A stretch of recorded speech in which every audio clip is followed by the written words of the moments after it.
অগ্রণী ব্যাংকের শেখ হাসিনার 2 লকারে পাওয়া গেল 832.5 ভরি সোনা।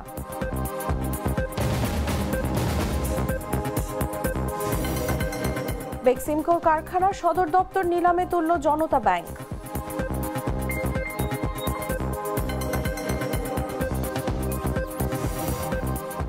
গণভোট অধ্যাদেশ জারি।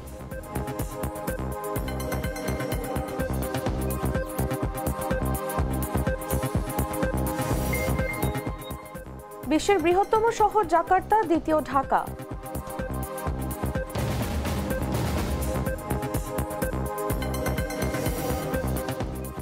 এবং ঘরের ম্যাচে বার্সেলোনাকে উড়িয়ে দিল চেলসি।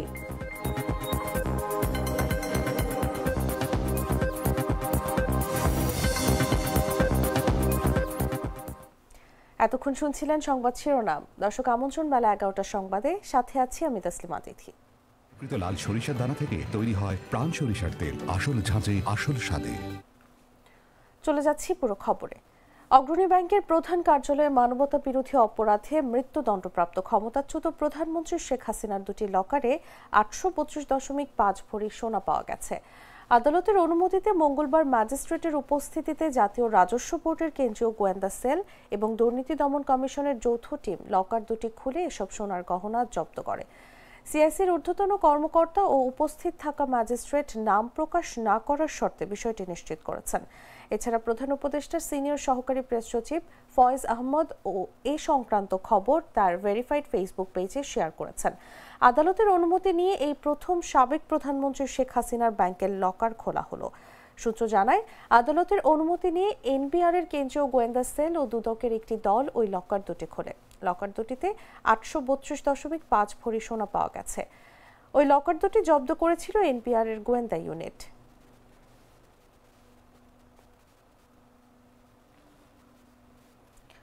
খেলাপি ঋণ পুনরুদ্ধারের বেক্সিমকো গ্রুপের একাধিক সম্পদ নিলামে তোলার উদ্যোগ নিয়েছে রাষ্ট্রায়ত্ত জনতা ব্যাংক। 1322 কোটি টাকার বেশি বকেয়া ঋণ আদায়ে গাজীপুর আশুলিয়া নারায়ণগঞ্জের জমি কারখানা এবং রাজধানীর ধানমন্ডিতে অবস্থিত কোম্পানির 15 তলা কর্পোরেট অফিস বেল টাওয়ার বিক্রির জন্য বিজ্ঞপ্তি দিয়েছে ব্যাংকটি। সরকারের তত্ত্বাবধানে আন্তর্জাতিক লিজিং অবস্থায় বেক্সিমকোর অচল টেক্সটাইল ইউনিটগুলো পুনরায় চালুর প্রক্রিয়া চলার মধ্যে এর সিদ্ধান্ত এসেছে। মঙ্গলবার বিভিন্ন জাতীয় দৈনিকে বিজ্ঞপ্তি প্রকাশ করে জনতা ব্যাংক জানায়, 31 অক্টোবর পর্যন্ত সুদসহ বকেয়া ঋণ পরিশোধ না হওয়ায় এসব সম্পদ নিলামে তোলা হচ্ছে। আগ্রহী ক্রেতাদের 10 ডিসেম্বরের মধ্যে দরপত্র জমা দিতে বলা হয়েছে। পাশাপাশি ব্যাংকটি এসএস ফ্যাশনস লিমিটেডের সম্পদ নিলামের ঘোষণাও দিয়েছে। প্রতিষ্ঠানটির খেলাপি ঋণের পরিমাণ দাঁড়িয়েছে 1133 কোটি টাকা। বিজ্ঞপ্তি অনুযায়ী বেক্সিমকোর যেসব সম্পদ নিলামে যাচ্ছে তার মধ্যে রয়েছে গাজীপুরে 3527 ডেসিমেল জমি ও কারখানা, আশুলিয়ায় 146.65 ডেসিমেল জমি, নারায়ণগঞ্জে 440 ডেসিমেল জমি এবং ধানমন্ডির 15 তলা কর্পোরেট অফিস বেল টাওয়ার।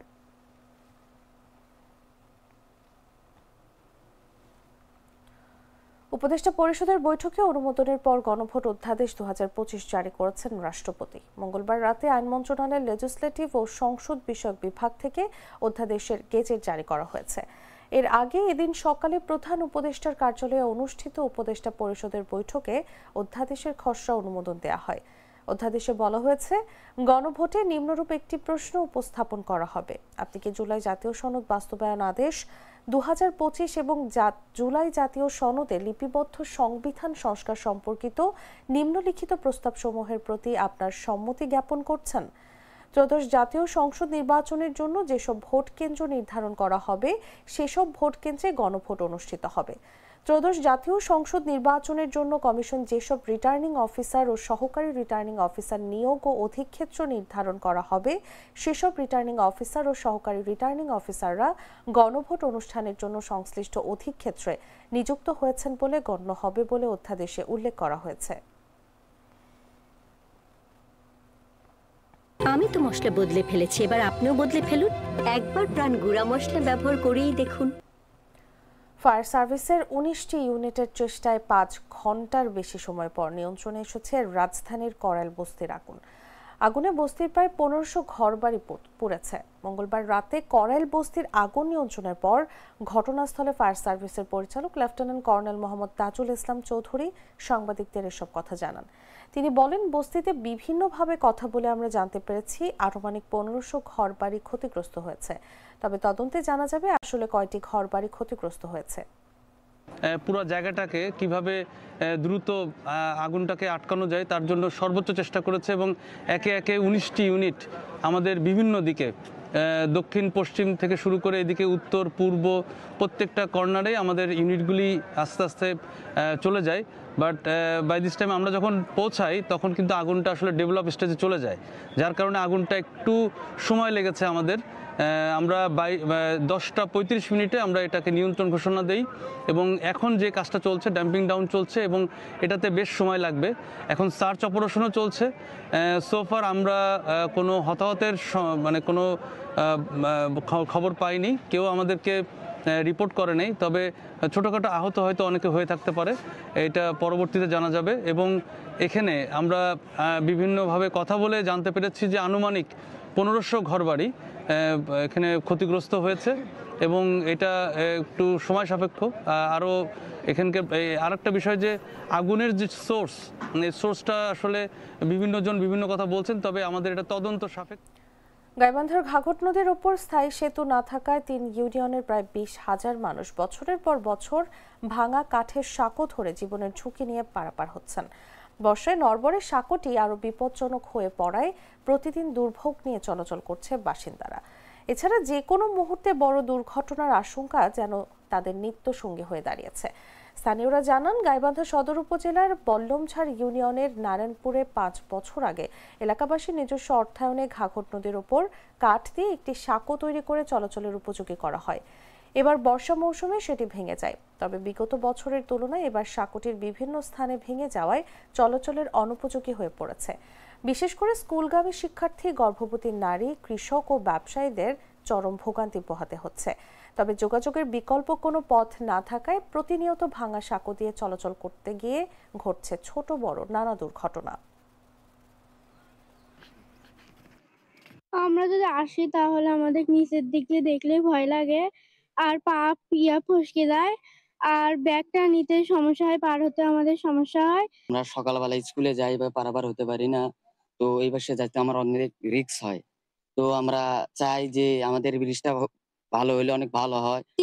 না সমস্যা হয় যার পাই নিয়ে ওই যে ভাঙ্গা চুরে হয়তো ভয় না করে, বুঝছেন। 15,000 লোকের চলাচল ওই রাস্তা দিয়ে মেরামতের বা নতুন করে করার ব্যবস্থা গ্রহণ করে আমার ইউনিয়ন সহ পার্শ্ববর্তী কুপতলা এবং খোলাহাটি ইউনিয়নের যে সকল জনগণ ওই ব্রিজের সাথে সংশ্লিষ্ট তাদের জীবনযাত্রার মান সহজ করে দেওয়ার জন্য আমি বিনীত অনুরোধ করব। আপনি যে রাস্তাটি বলেছেন সেই রাস্তাটি আগে আমাদের আইডিভুক্ত ছিল না, বর্তমানে আইডিভুক্ত হয়েছে। আমাদের যদি মানুষের প্রয়োজনে জনসাধারণের সুবিধার্থে আমাদের যখন সুযোগ আসবে, যখন আমরা নতুন বিক্রি করবো, অবশ্যই তখন এই বীজটা অন্তর্ভুক্ত করার চেষ্টা করব। দিনাজপুরে প্রথমবারের মতো BNP chairperson Begum Khaleda Zia gold cup football টুর্নামেন্টের উদ্বোধন করা হয়েছে। সোমবার বিকেলে দিনাজপুর গোরে শহীদ বড় ময়দানে টুর্নামেন্টের উদ্বোধন করেন জেলা বিএনপির সভাপতি অ্যাডভোকেট মোফাজ্জল হোসেন দুলাল। আয়োজক সূত্রে জানা যায়, টুর্নামেন্টে দেশের মোট 8টি দল অংশগ্রহণ করছে।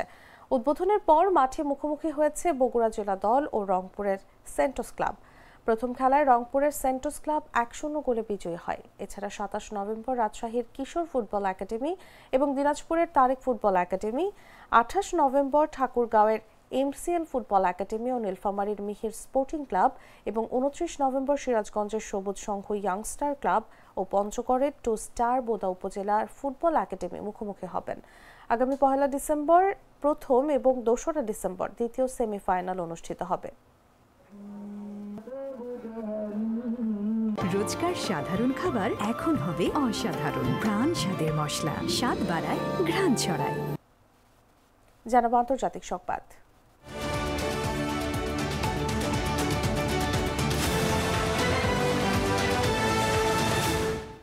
ইন্দোনেশিয়ার রাজধানী জাকার্তা এখন বিশ্বের বৃহত্তম শহর এবং দ্বিতীয় অবস্থানে রয়েছে বাংলাদেশের রাজধানী ঢাকা। জাতিসংঘের এক নতুন প্রতিবেদনে বলা হয়েছে জাকার্তায় 4,19,00,000 মানুষ বসবাস করে। এরপরেই রয়েছে ঢাকা, যেখানে 3,66,00,000 মানুষ বসবাস করে। ঘনবসতিপূর্ণ জাভা দ্বীপের পশ্চিমে অবস্থিত নিম্ন উপকূলীয় শহর জাকার্তা দ্বিতীয় স্থান থেকে শীর্ষস্থানে উঠে এসেছে। জাতিসংঘের সাম্প্রতিক মূল্যায়নে বিশ্বের বৃহত্তম শহর হিসেবে এই শহরকে মনোনীত করা হয়েছে। এদিকে তালিকায় ঢাকার পরেই রয়েছে জাপানের রাজধানী টোকিও। তৃতীয় অবস্থানে থাকা শহরটির মোট জনসংখ্যা 3,34,00,000। এর আগে শহরটির অবস্থান ছিল নবমে।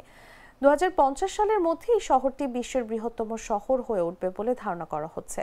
বিশ্বের 33টি মেগাসিটির মধ্যে 19টি এবং শীর্ষ 10টির মধ্যে 9টি এশিয়ায় অবস্থিত।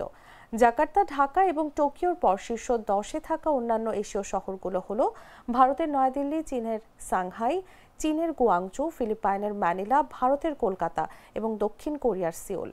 জাতিসংঘের প্রতিবেদন অনুযায়ী 3,20,00,000 জনসংখ্যার শহর মিশরের কায়রো এশিয়ার বাইরের একমাত্র শহর, যেটি শীর্ষ 10 শহরের মধ্যে রয়েছে।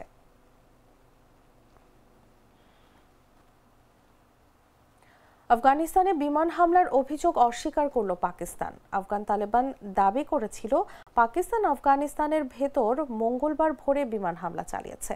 এতে অন্তত 10 জন প্রাণ হারিয়েছেন। পাকিস্তানের সামরিক বাহিনীর গণমাধ্যম শাখা ইন্টার সার্ভিসেস পাবলিক রিলেশনসের মহাপরিচালক লেফটেন্যান্ট জেনারেল আহমেদ শরীফ চৌধুরী আফগান তালেবানের অভিযোগ অস্বীকার করে বলেছেন, পাকিস্তান সেনাবাহিনী আফগানিস্তানের ভেতরে কোনো বেসামরিক নাগরিকের উপর হামলা চালায়নি। তিনি আরো বলেন, পাকিস্তান যখন কাউকে আক্রমণ করে তখন সেটা প্রকাশ্যেই ঘোষণা করে।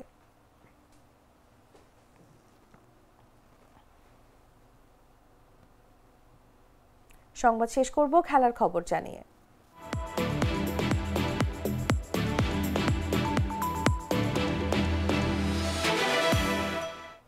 আত্মঘাতী গোলে পিছিয়ে পড়ার পর 10 জনের দলে পরিণত হওয়া প্রথমার্ধেই কোণঠাসা হয়ে পড়া বার্সেলোনা বিরতির পরও পারল না ঘুরে দাঁড়াতে, বরং তাদের জালে এস্তেভো চমৎকার এক গোল করার পর ব্যবধান বাড়ল আরও। ম্যাচ জুড়ে দারুণ খেলে 3 পয়েন্ট আদায় করে নিল চেলসি। স্ট্যামফোর্ড ব্রিজে মঙ্গলবার রাতে চ্যাম্পিয়ন্স লিগের ম্যাচে 3-0 গোলে জিতেছে ইংলিশ প্রিমিয়ার লিগের দলটি। জুলকুন্দের আত্মঘাতী গোলের পর ব্যবধান বাড়ান এস্তেভো। তৃতীয় গোলটি করেন লিয়াম টেলাপ। আরও 3 বার বার্সেলোনার জালে বল পাঠিয়েও স্বাগতিকরা গোল পায়নি অফসাইড কিংবা হ্যান্ডবলের কারণে। ম্যাচে চেলসির দাপটের চিত্র ফুটে উঠছে পরিসংখ্যানেও। 55% পজিশন রেখে গোলের জন্য 15টি শট নিয়ে 6টি লক্ষ্য রাখতে পারে এনসো মারেস্কার দল। বার্সেলোনার 5 শটের কেবল 2টি লক্ষ্য ছিল। প্রাথমিক পর্বে 5 ম্যাচে 3 জয় এবং 1 ড্রয়ে 10 পয়েন্ট নিয়ে 5-এ আছে চেলসি। সমান ম্যাচে দ্বিতীয় হারের স্বাদ পাওয়া বার্সেলোনা 7 পয়েন্ট নিয়ে 15 নম্বরে নেমে গেছে। 4 ম্যাচে 12 পয়েন্ট করে নিয়ে প্রথম 3টি স্থানে আছে বায়ার্ন মিউনিখ, আর্সেনাল ও ইন্টার মিলান।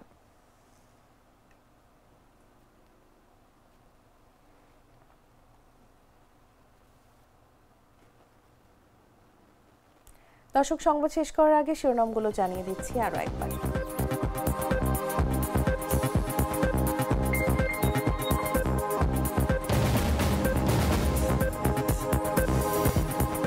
অগ্রণী ব্যাংকের শেখ হাসিনার 2 লকারে পাওয়া গেল 832.5 ভরি সোনা।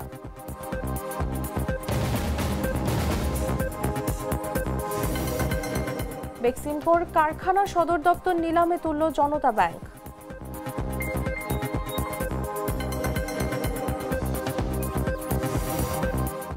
গণভোট অধ্যাদেশ জারি।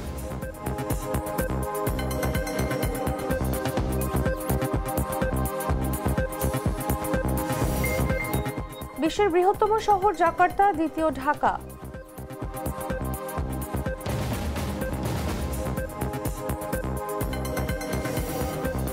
ঘরের ম্যাচে বার্সেলোনাকে উড়িয়ে দিল চেলসি।